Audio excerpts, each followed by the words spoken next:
The broadcast is now starting. All attendees are in listen-only mode. Hello, everyone, and welcome to our monthly webinar. We are very excited today to have one of the ICTM board members presenting a webinar about assessing fluency in math. Just as a little commercial about ICTM, it's membership that allows us to bring professional development to you via our conference or our monthly webinars.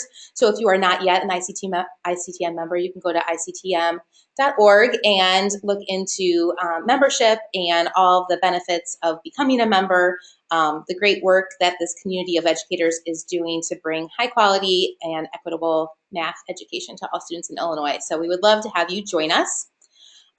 Just as a little intro, I'm Annie Forrest, one of the ICTM board members, and I moderate the webinars. The way that this platform works, it might be a little different than other webinars maybe that you've participated in. This one is in the questions area. If you have comments or questions, you can post them there, but they just come to me and I sort of take those and curate them and can ask the presenter, but other participants won't see your questions. So feel free to candidly ask whatever you need to ask. And that is how that will work. At the end, there'll be a little survey. If you could give us some feedback, that really helps us in planning the webinars, also helps the presenter get some feedback on what they presented about. And so I think, and then also if you are an ICTM or if you're an Illinois educator and you are interested in getting evidence of completion for this professional development, you can get one CPDU for attending live. And there'll be a follow-up email that comes in one day that will have a link to a Google form. You fill that out, and then evidence of a completion will get emailed to you.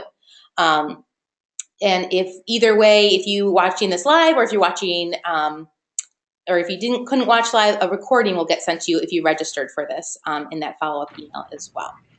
So I think I'm ready now to introduce our presenter who's going to be talking about assessing fluency in math. So we have Christina Betz-Cahill. She has been a teacher in Berwyn South and is now the district math coach for District 45 DuPage County. Christina has a passion for mathematics and is currently knee-deep in embedding fluency strategies in the Tier 1 math curriculum across District 45. So we're very excited to have her expertise here as she shares that with us. I'm going to turn over the presenter. Okay, let's see here. Sorry, this is always the point where I don't know what I'm doing. Okay. Let's see. Christina, did something pop up for you to? Yes, there you go. Yeah, we see your slide. Perfect. Okay, perfect. So I just wanted to start by saying thank you so much for this opportunity to talk about math fluency and assessing students on their progress to mastering their fluency standards. As Annie mentioned, this has been kind of a pet project of mine, and we've been doing a lot of work in District 45 to ensure that we're putting fluency instruction kind of at the helm of our Tier 1 instruction. It's been a focus for us as we feel fluency instruction is the vehicle for students to develop deeper number sense, and we also thought that it would help to enable our students to build conceptual understanding around why math works. I just also want to say thank you for taking the time out of your day to be a part of this webinar. I know that time is very precious, so I really do appreciate it, and I hope that everyone's able to take at least one thing away, and then please feel free to ask any questions. I will do my best to answer them. So I just wanted to start by looking at a couple of cartoons, because I love comics/cartoons, and then also because they have to do with fluency. So this first one is a student, and they're solving the problem 2 times 3. They get 222, and they ask their teacher, "What do you mean it's the wrong kind of right?" And then this one, similarly, a student solving a problem. "Aren't there enough problems in the world already?" The student asks the teacher. And then Calvin and Hobbes, 7 + 3, 73. And then this one, 4 by 4, that's an easy one, truck. And then this one is a student asking another student, "How do you divide 17 potatoes between 4 people?" And the student replies, "Mash them." And then this last one, there's 2 long division problems on the board, and the student is asking the teacher, Is there some place I can sign up for a do not call on me list? So like I said, the reason why I wanted to start with this is because I do think they're very funny. And I also think that it really emphasizes that fluency is a difficult skill for students to master. I simply typed struggling with math fluency cartoon in my search engine, and I found a Pinterest page with 225 results. And I even found an entire website that makes math cartoons. It's Glassbergen Cartoon Service. And on this website, they have a library dedicated to quote unquote funny math. And they advertise like on the website for an array of cartoons. You can find cartoons about math education, cartoons about math learning, math cartoons about addition, subtraction. You can even find cartoons about math anxiety. So in my opinion, I just felt that the amount of cartoons, comics out there exemplifies that these generalities that people are poking fun at are indeed realities seen across the nation, if not the world, regarding math. I selected these 5 cartoons because that's the number that fit on my slide. But I had close to 20 that I was choosing between, and they all dealt with fluency. So that being said, I'm sure we have all felt like the teachers in these cartoons, if we look at their body language or their affect. But I can even think that most of us can remember a time that we may have felt like one of these students. And this is not how we want our students to feel while they are developing their mathematical fluency. We want our students to be excited about fluency. We want them to feel success, and we want them to truly understand. So basically, I just wanted to take a second to look at our outcomes for today. I just hope that we'll be able to know the fluency standards at the end of this session, and that you feel like you can know what the skills and concepts associated to the grade level expectations are.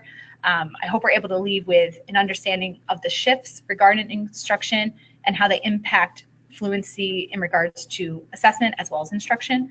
And then my hope is that we walk away with a potential plan on how we can actually implement these shifts to help us assess and instruct with fluency. All right. So we're all really familiar with the standards for mathematical practice as well as the content standards. The Common Core standards makes them very obvious. What they don't make as obvious are the fluency standards. And the reason why they don't make them as obvious is because they're actually embedded within our content standards. So I think we've all experienced the times at first when the standards came out where we read those content standards and we noticed the way that they were littered with words such as understand, explain, solve, apply. But the writers of the Common Core were very selective and deliberate when they chose to use the word fluently.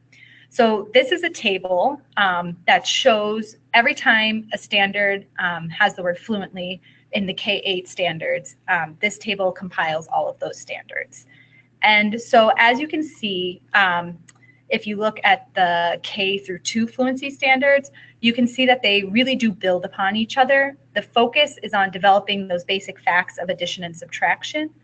And then as you can see, 3rd grade kind of expands on that and broadens the range of what the students are working on in regards to addition and subtraction. And then in addition to that, they're also being exposed to those basic facts for multiplication and division as they work with products within 100. And then 4th grade built upon even more so what the 3rd grade built upon in regards to addition and subtraction. And students begin to add and subtract within 1 million. And this is where the standard algorithm for addition and subtraction begins to be expected.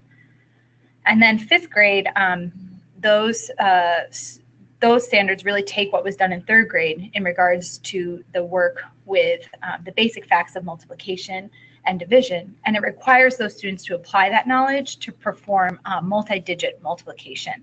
And it's at this point where the standard algorithm for multiplication is expected. And then moving into the middle school, this is where many of us feel like, oh, the fluency might stop. But the reality is the fluency standards go all the way through high school. But this particular table demonstrates the K through 8. And the 6th grade, that's where the students are really asked to solidify their understanding of division. That's where the standard algorithm for, or what we may have called long division, is expected. And it's also the time when all decimal operations, addition, subtraction, multiplication, division, with fluency is expected. And then if we look at 7th grade, their focus is really on rational numbers. 8th grade builds upon that as they think about equations. And then 8th grade also spends some time thinking about geometric formulas and for certain geometric shapes. So just to clarify, these fluency standards, they're not in addition to what we have as they're embedded into our content standards.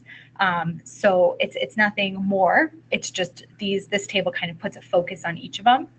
And then also, there's a common misconception that our basic facts are equivalent or synonymous with fluency. But the reality is the basic facts are embedded within fluency. Fluency is more of that umbrella term. And if we think a little bit about where those basic facts shows up, we can see that they're in our 3rd grade, and we can see that they're also in the 2nd grade, as 2nd grade works to know single-digit sums from memory, and 3rd grade works to know single-digit products from memory. So I spent a lot of time talking about the word fluency, but what does that really mean? So this paragraph is written by the writers of the Common Core, and it provides a description of how they interpret fluency. So I hope you don't mind. I'm actually going to read it to you, as I feel it's very powerful and that it provides a nice description of what fluency is. I will warn you, as I was practicing, I failed to actually read it fluently, so we'll see how it goes. All right, so wherever the word fluently appears in a content standard, the word means quickly and accurately. It means more or less the same as when someone is said to be fluent in a foreign language. To be fluent is to flow. Fluent isn't halting, stumbling, or reversing oneself. A key aspect of fluency in this sense is that it is not something that happens all at once in a single grade, but requires attention to student understanding along the way. It is important to ensure that sufficient practice and extra support are provided at each grade to allow all students to meet the standards that call explicitly for fluency. So basically, from analyzing this paragraph, I guess my takeaway is that the goal for fluency is that students are able to be fast, to be accurate, to not halt, they won't stumble, they won't reverse, all while having a clear understanding of what they're doing and why they are doing it. So not only has the Common Core done a great job identifying the fluency standards for each grade, providing us with a description of what fluency means, but they've also highlighted the shifts in assessment and instruction for our fluency standard at our grade level. So here are the shifts, and these ones are summarized from the reference section. So in the past, instruction is disconnected from number sense. But now what they're asking us to do is they're asking for our instruction to be focused on targeted strategy development. In the past, our practice was focused around getting faster, that rote memorization. But now practice is focused on reinforcing strategic thinking and number sense. Students taking part in frequent and random testing was what we used to do. But now what we're asking for students to take part in targeted formative assessments. So to date, some curricula stress fluency in computation without acknowledging the role of conceptual understanding in attaining fluency and making algorithms make sense. Some others stress more conceptual understanding without acknowledging that fluency requires dedicated classroom time to actually work. And some stress the idea that the process, the algorithms, that those without, they stress those without acknowledging that application is important and that it's highly motivating for students. And then on the other extreme, some curricula focuses on application without acknowledging that math doesn't teach itself. So thinking about all those different views, what these shifts help us to do is kind of better shape what our view should be, rather than let curriculum dictate what our view should be. So these shifts really emphasize that we need a balance. We're looking for a balance between all of these scenarios. We need students to be given an opportunity to build their conceptual understanding. We need them to have an opportunity to practice procedural computation, and then we need to have opportunities for application. So we want them building that understanding, we want them to practice, and then we want them to apply. So that's kind of what those shifts have asked us to do. So some of you may be saying, great, Why? Who cares? Good to know. Why these shifts? So the idea behind these shifts is that knowing from memory does not equal memorizing. This may be a little bit controversial, but I'll explain. Jo Bollard, she's a professor from Stanford University, and she also spoke at the ICTM conference. She tells a story about an interview involving a British politician, and he was asked to give the answer to 7 times 8. He answered it incorrectly, and this was on the radio. And so this kind of spread like wildfire, and people were kind of up in arms, and they were really questioning how this well-educated politician could have made this kind of error. So this is what they had found. They studied people's brains through MRI imaging, and what they determined is that our math facts are held in our working memory. And so when people, students, adults, anyone, are put under stress, the first thing to go is your working memory, and it becomes blocked. So if our basic facts are stored in our working memory and we're put under stress, our working memory goes, so we're therefore unable to access our basic facts, our math facts. So what does this mean for our students? If students have not been able to commit these facts to long-term memory or connect them to something to root them, when put in that pressure, they're not going to be able to show that they have fluency. So then the question now becomes is how do we get these facts committed to our long-term memory? So the way that we can do this is by developing number sense. So the best way for us to have our students to be able to think flexibly we want them to be able to go through different ways and think about different strategies so that they can have many routes to get to the answer. We need to learn our fluency standards in tandem with deep understanding, and we want them to be able to relate numbers together. So here's a process that students kind of need to go through, and this could be kind of a plan that we could institute to help our students be able to access their fluency, and it will help us to assess our students on their process and on their pathway to mastering their fluency standard. Going through this process, students they'll be able to solve problems quickly and accurately without stumbling, without halting, without reversing, and each component plays a critical role and is essential to the mastering of the fluency standards. And it's done all through strategy instruction. So I like to think in analogies, and so I kind of equate this process to taking a road trip. So if we're thinking about a road trip, as we drive down the road, we may see mile markers, and we might stop at a rest stop. We might go down a different path and those types of things. And so in this instance, the road that we're taking is the pathway to mastering fluency. And each of those mile markers or rest stops is a component of the process. So the first, for lack of a better term, stop on our pathway to fluency would be this targeted instruction. So during this targeted instruction, it's exactly like it sounds. Strategy is targeted and instruction is given explicitly on that strategy.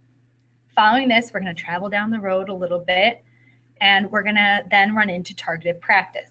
And this is where students practice the strategy that was taught during targeted instruction. As we continue our trip, we have cued practice, where students then identify when to use a strategy. And then our last quote-unquote mile marker, or last stop, would be at mixed practice.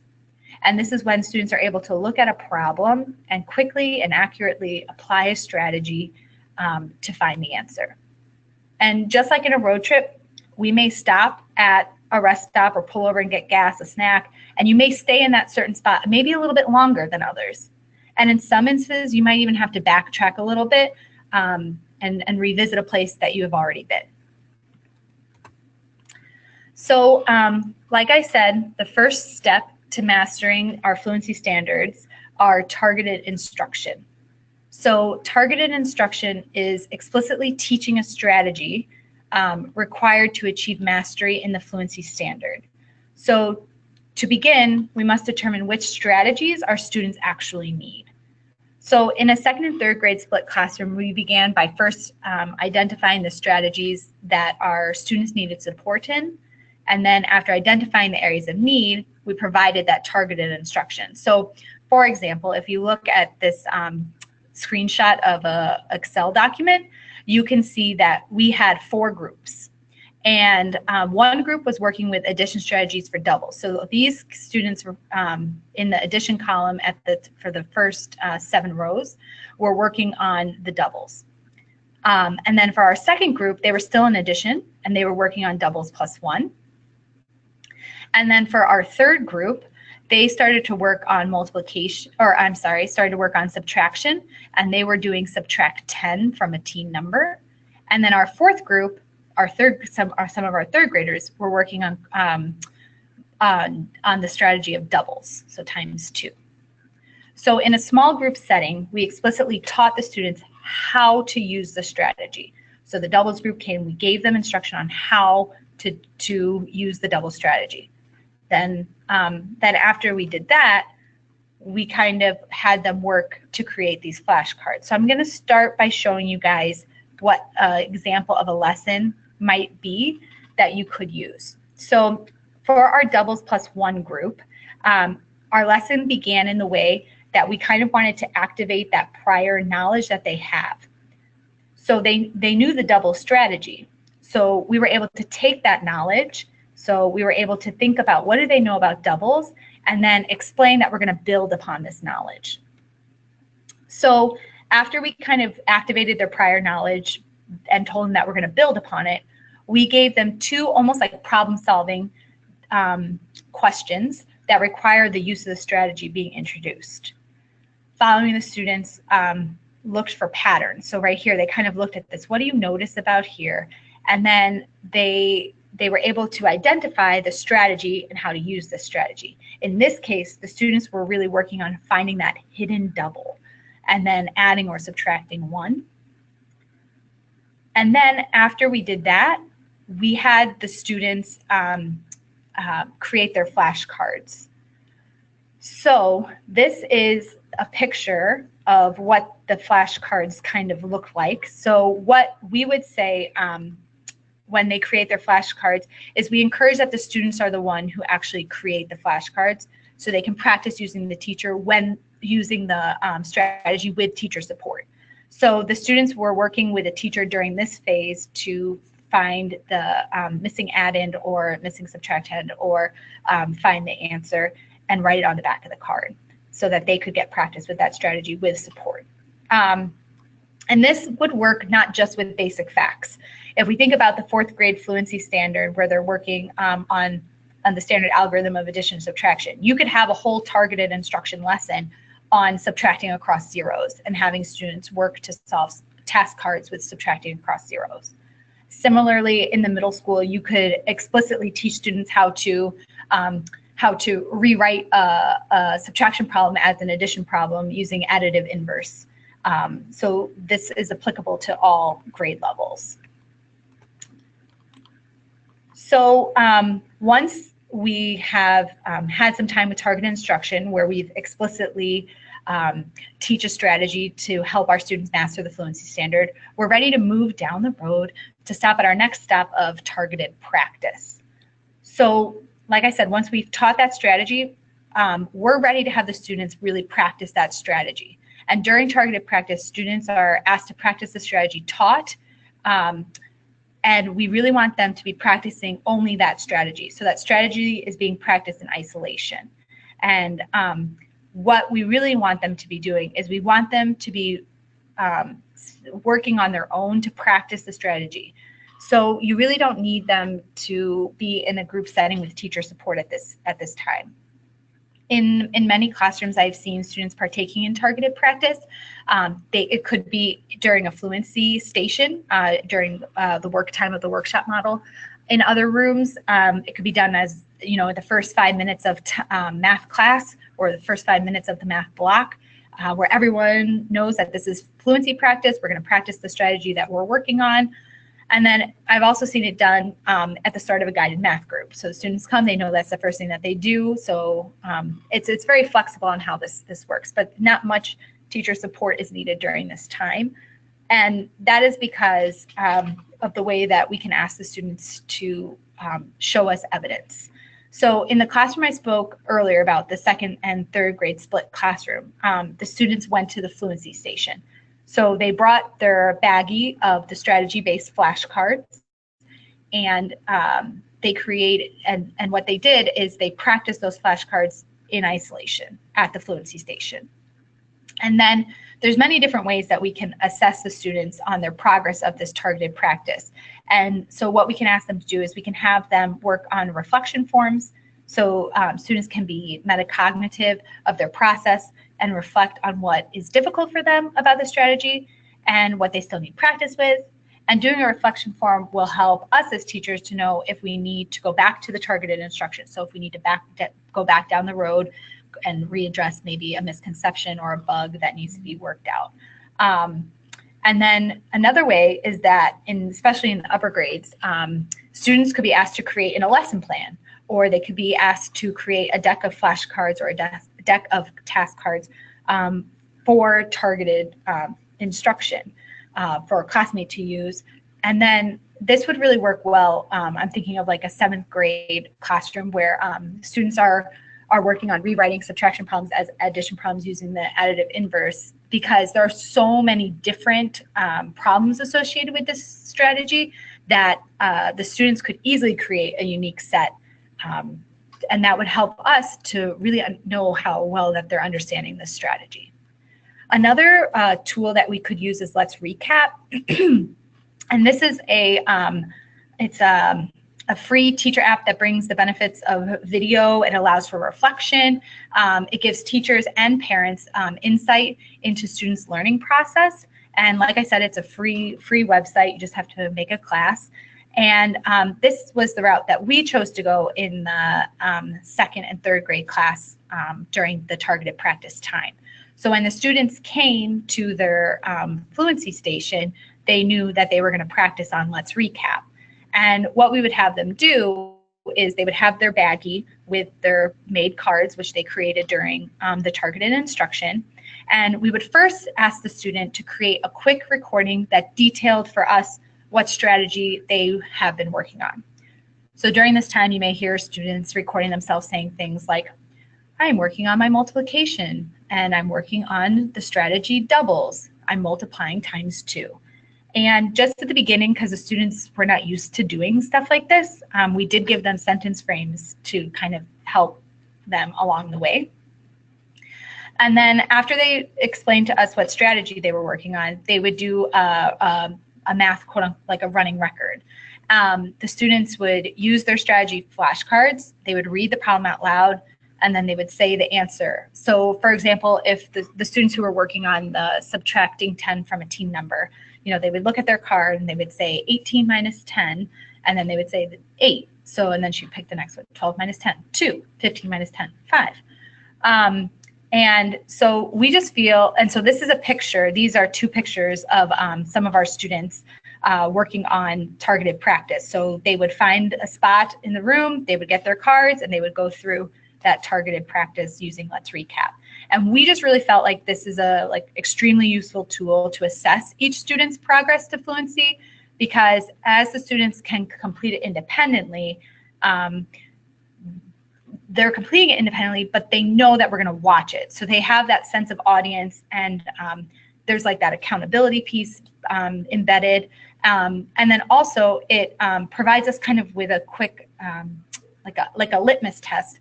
If they're making progress with the strategy, do we need to intervene and go back? So we talked about targeted instruction, where we explicitly teach the strategy, and then we moved into targeted practice, where the students practice the strategy that they learned in isolation. And now we're going to look a little bit more at cued practice. So basically, at this point, after students have had that time to really get to know the strategy, see how it works in isolation, they're ready to kind of take that plunge into practicing it with other strategies that they have had exposure to. So cued practice can be summarized as when students are able to look at a problem and think, this particular number combination lends itself to this particular strategy.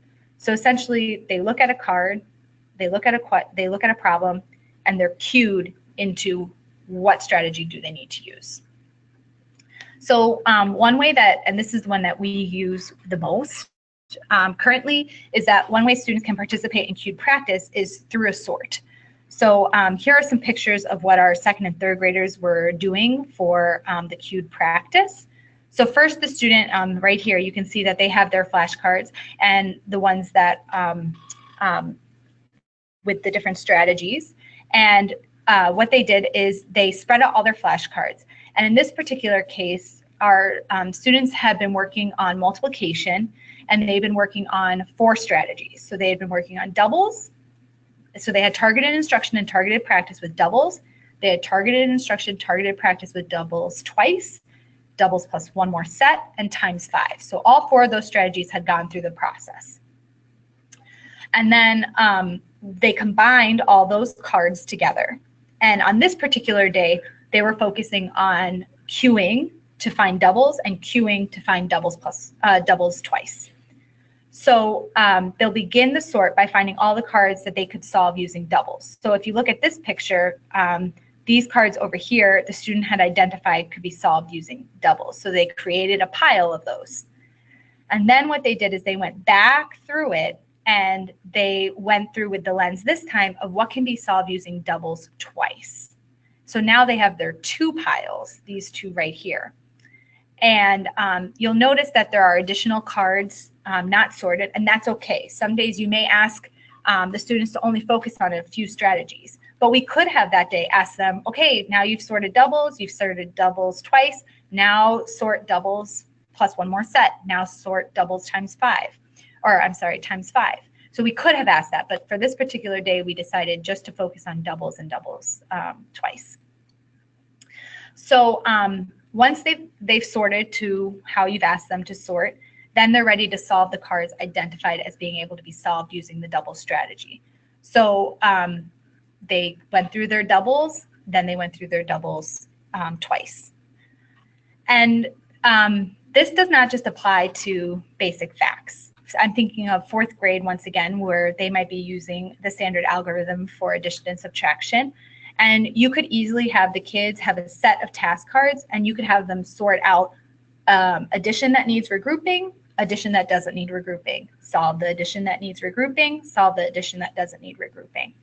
Similarly, I'm thinking in the middle school, 8th grade, working on geometry, they could easily have a set of task cards, and they would have to analyze the equation, decide which ones are solving for volume of a sphere, which ones are solving for volume of a cylinder, sort those.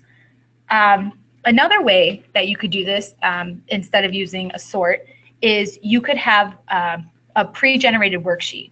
And what I like about this is it allows us to use materials that we may already have, but use it in a way that really allows for strategy instruction and strategy practice. So this is a pre-generated worksheet. It's from K5 Learning, and it's just, I just downloaded it. It's nothing fancy, didn't make any edits, but the way that we ask students to interact with it is what makes it strategy-based instruction rather than just that drill and kill with that rote memorization. So when we look at a worksheet like this, we would have the students think about how they're going to cue themselves, what strategy they're going to use. So we may have them look at this and we might say, okay, go through this worksheet, put an X next to all of the problems that you could solve using doubles. So they might look at this and they might say, okay, I know that 8 plus 8, I can use my addition double strategy. I know 9 plus 9, I can use my addition double strategy.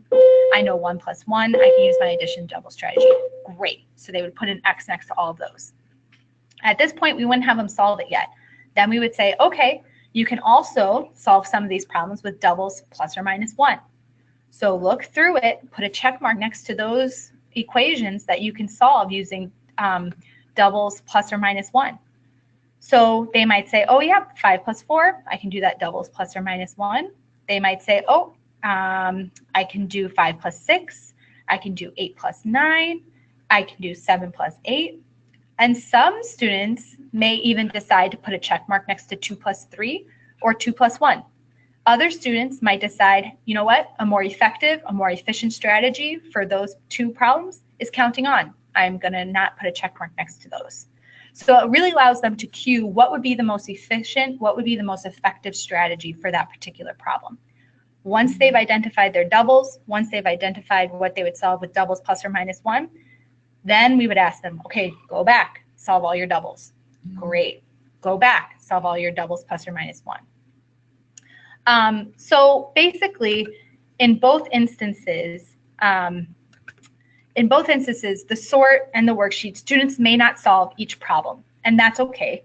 The purpose for us is to just really gain insight on how the student is applying the strategies. So watching a student complete a sort, having the students indicate which problems they would solve using a specific strategy on a worksheet will provide us with a lot of data to assess our students in their understanding. Do they really know how to use a strategy? Do they really know and understand which problems the strategy can be applied to? And like I said, it might mean that, hey, we need to go back to that targeted instruction. We might need to go back to that targeted practice if they show evidence that they aren't quite successful yet with that strategy.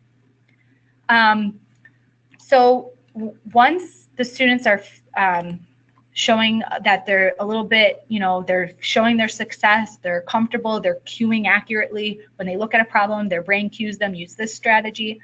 Then they're ready to move on. So we talked about that targeted instruction, we talked about that targeted practice, we went through the cued, and now we're ready to go into our mixed practice.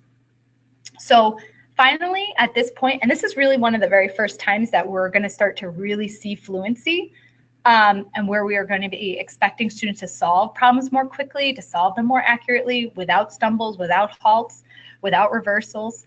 And this is truly the final step in the fluency process. And we're really expecting that automaticity at this point. So what we're looking for is that quickness, that accuracy with an understanding of strategies. So one way that this can be done is by having students think about their thinking, kind of self-evaluate. For example, students can be given a set of flashcards, a set of task cards, and that require them to use a mix of strategies.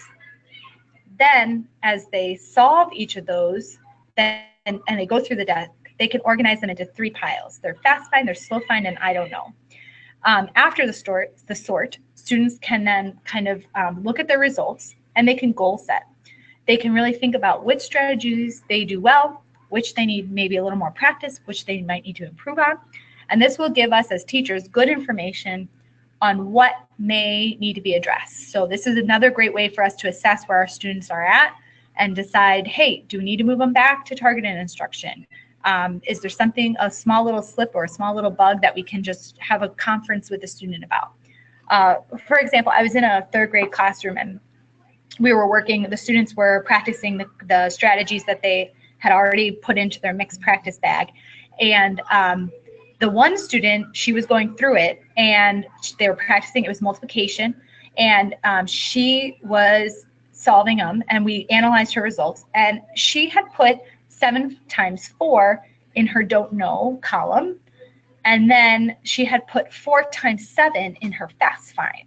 So basically, this gave me data that she needed to have a quick targeted instruction lesson about the commutative property. So taking the time to explain to her that if you get to a problem that's stumping you, use that commutative property. And that's really all she needed to move that card from the don't know to the fast find. And she was really able to take her understanding of the commutative property and apply it to help her use the strategies to achieve fluency rather than that rote memorization. So mixed practice can also be done and achieved through games. There are many benefits to playing games. There are 2 tips to help making gameplay more effective for fluency instruction. The first is it's all about accountability, and the second is that it's really centered around reflection. So the first thing would be that we want to require our students to record their mathematical equations or representations of the math they're doing during the game. And this is imperative because this provides us with that data to be able to determine those bugs or slips that may need to be ironed out in regards to the strategy instruction. And then also the students can use it to help them goal set. And us as teachers, of course, can use it to inform our instruction. And then the second component is all about thinking about our thinking. It's really about reflection. Here are a few questions that you could have your students answer at the end of a game. What skill did you review and practice? What strategy or strategies did you use? Create a problem that would require you to use the strategy practice. And what was the mistake you made? So basically, a few takeaways that I really want to drive home are that our strategy-based instruction and ensuring our students understand the strategies that they can use is very effective. It's actually more effective than the previous way with rote memorization, because we really want our students to be able to conceptually understand what is happening, therefore avoiding leaving those concepts in short-term memory where they're not accessible in high-stakes, high-pressure, stressful situations. And then another positive of strategy-based instruction is that students will feel a lot less math anxiety. As they learn strategies, they will be able to grapple through those difficult questions because their metaphorical tool belt will be loaded up with strategies that they can use, and they'll have many different routes to get to the right answer, and they'll be able to select the most effective and the most efficient strategy to solve the problem quickly and accurately. And then lastly, using the strategy-based approach for fluency will help us to hit not only the fluency standards, which are part of the content standards, but it will really help us to also embed the standards for mathematical practice. So students will have the opportunity to reason abstractively and quantitatively. They will have the opportunity to construct viable arguments, critique the reasoning of others, and they'll be able to make use of structure as they apply certain strategies to other strategies. So that's all I have. And once again, I would like to say thank you. And now I'd love to open up to any questions, comments, or anything. Yeah, there are some questions that people had for you. So one question was about like what portion of elementary instruction do you think should be spent on establishing fluency? Like, I don't know if that means like a percentage of your day or your week or your unit. So in our district, we have adopted the workshop model. And so we have, what we have recommended, and it's not like written in stone, but what we have recommended is that we have an opener, which would be 10% of your math block, however much time you have. And then we move into a mini lesson, which would be 25% of your math time. And then we move into the component of work time. And what we have made the suggestion of is that you either put fluency in your opener, so 10% of the time that you have math, which would be an everyday, and then have fluency in your work time as one of the components of your work time, like be it a station, or sometimes, you know, people don't do stations, which is more than fine, but they might have students spend a chunk of that time in work time. So I don't have a hard, fast minute for it, but it is something that we've encouraged to be done every day, you know, for about as long as a station would be, or as long as an opener. So I would say, you know, 10 to 15 minutes a day. Okay, yeah. Do you find that teachers, either that you work with in your district or teachers that you've, you know, given this presentation to or had conversations with, have misconceptions about what fluency is or should be? Yes, I think that's something that was one of our biggest hurdles when I came to this district 3 years ago. And one of our biggest hurdles was that we were and this was actually something that the middle school noticed, is the middle school was like, no kid is coming knowing their basic facts. And we at the time had time tests that were done as district benchmarks, and our students were doing phenomenal on them, like in the elementary. But the problem goes back to is the procedure was being taught, but the conceptual understanding wasn't being developed, and then the application of it wasn't being developed. So in isolation, a student could answer 3 times 5, but then when put into a word problem or application component, they couldn't reason through it. And then another misconception that we had was that fluency was synonymous with basic facts. So lots of people felt like my only job is to get students to be able to add, subtract, multiply, and divide. But the reality is the expectation is much higher than that in regards to multi-digit multiplication, subtraction, and then even at the equation level at the 7th and 8th grade. Yeah. So kind of speaking about like those different grade level expectations, like how important do you think it is for teachers to know the progressions of, different strands? Like for example, division, you start talking about that in elementary school or whatever, but you don't really have to have the standard algorithm maybe until 6th grade. So that's when you're working on being fluent with long division. But you're developing that in earlier grades. And some people might think, oh, because division's in my standards in 4th or 5th grade, I need to get them fluent now. So how important is like knowing the progressions, do you think, or is it helpful? Yeah, that's actually, sometimes I make the joke of we have to go slow to go fast. It's very difficult. We are hoping that every student understands what they're doing, why they're doing it. So yes, I think multiplication is a great example. In 3rd grade, they teach them the basic facts. As you could see from the table I showed earlier, multiplication doesn't come back till 5th grade. That being said, though, students are working with area models, partial products as they go through an understanding of multi-digit multiplication. They're just not using the standard algorithm. So what we need to do is and this is hard, because this is different than the way we were taught, we have to understand and trust the process in regards to we're laying the foundation in 4th grade for how those kids are gonna walk into 5th grade and understand what multiplication is. They're gonna understand why the place value of multi-digit multiplication makes sense. And then when 5th grade introduces the standard algorithm, they'll have the ahas and understanding of, oh, okay, this makes sense. And it's actually going to make our lives easier to slow down, build the conceptual, take it from a more concrete examples, and then moving out to the abstract. Yeah. So one person had a question about like kids that use their fingers. So I'm just going to read this question because it's a little bit longer, but it said, if student solves a problem using their fingers, is this a slow find or an I don't know? In kind of like how you would identify it. Where does finger math counting fit in these anymore? And somebody was just curious, as an upper grades math person, they didn't know what the thinking is on finger counting kind of thing. So I always make the joke that our fingers are our built-in manipulatives. We're built base 10, so that's pretty cool. But because the standard for 2nd grade addition and subtraction says from memory, and because for, the 3rd grade multiplication division says from memory also, a student would not be considered fluent if they're using their fingers.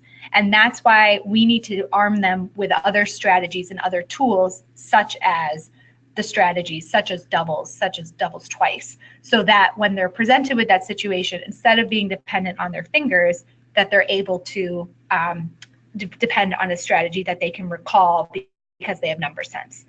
That being said, there's nothing wrong with our students using their fingers. If you're assessing the student during the fluency time, or you're watching them take part in targeted practice, and they choose to use their fingers, they're just showing us where they're at developmentally.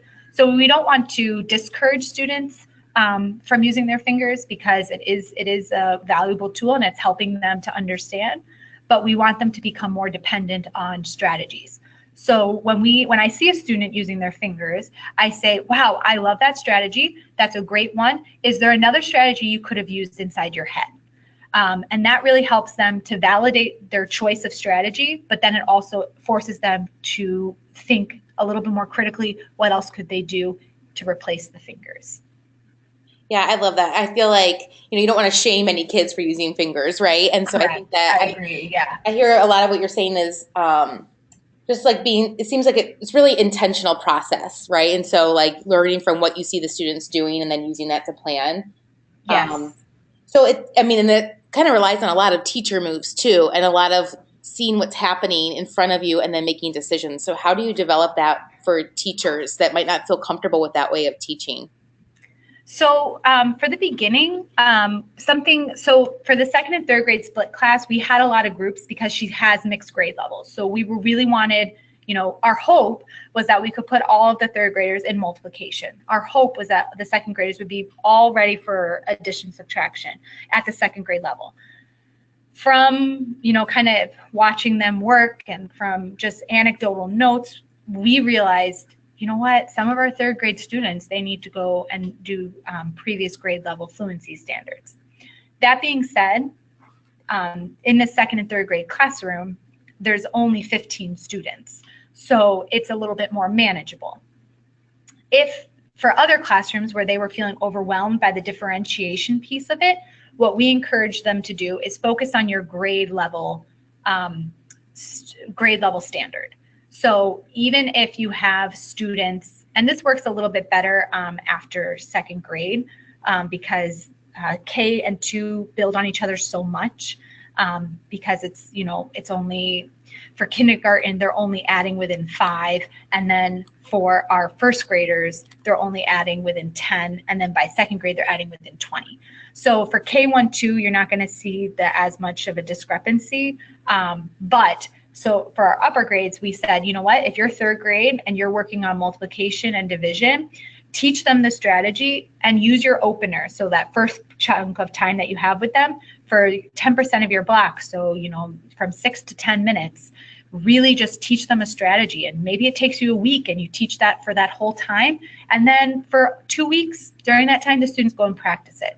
And then you can maybe confer with students during that opening time, kind of pull them like that to help them go through. Maybe that one lesson that we gave during targeted instruction didn't click for a kid. So let's pull them, we'll try it a different way. So I think giving yourself permission, saying it's okay to start whole group as here's our strategy that we're focusing on as a class, and then you have the kids practice it. And then when the majority of kids are ready, you can move ahead. And then if you're feeling more confident, that's when you can really start the differentiation piece and having certain kids at their exact targeted fluency level. So when you kind of talk about these multiple strategies, does it, do people in your district use number talks? Does that kind of fit into this idea of teaching fluency? We do use number talks more for, I would say more in K1, 2 to talk about subitizing. And then in the upper grades, we use it more for explaining more like mental math procedures for because we do the way where the students, how many routes can you get through this? I have four ways I can get here. And then we have them explain it. But one way that the strategies that we've come up with are stuff that we've developed from our district.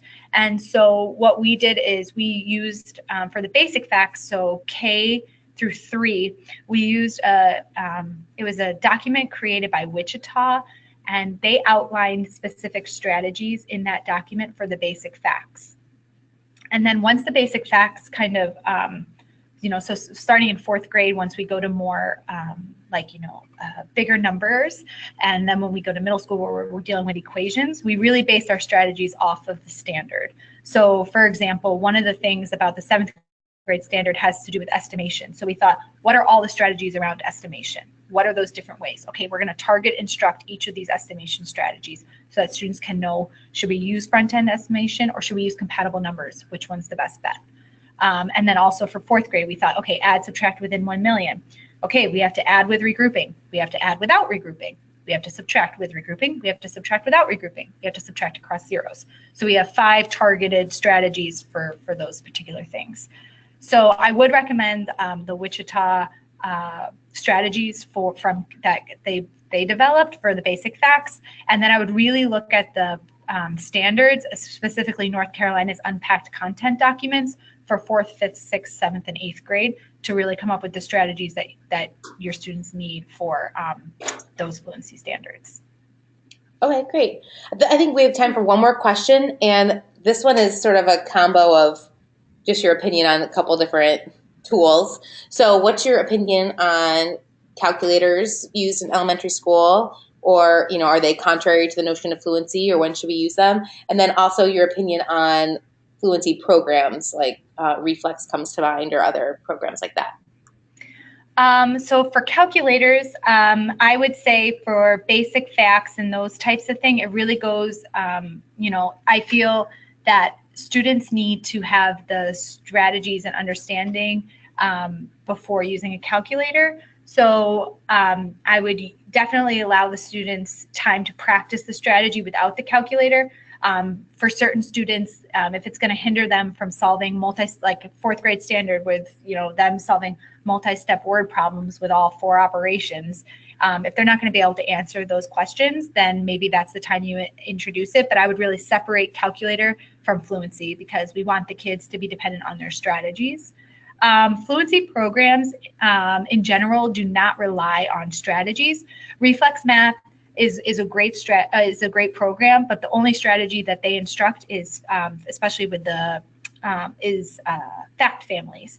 So fact families is a great thing for our students to know. We want them to understand those relationships, but it doesn't explicitly teach them, when you see 4 times 2, here's how you double it. This is what doubling looks like. Or if you see, it doesn't explicitly teach those. So just like everything has a place, everything has a time. So that goes for calculators and for our fluency programs. We currently, some of the teachers in our school district do use Reflex. They have the grant for it, but we just make sure that the students are using it and then also practicing their targeted strategies during targeted practice or cued practice. Awesome.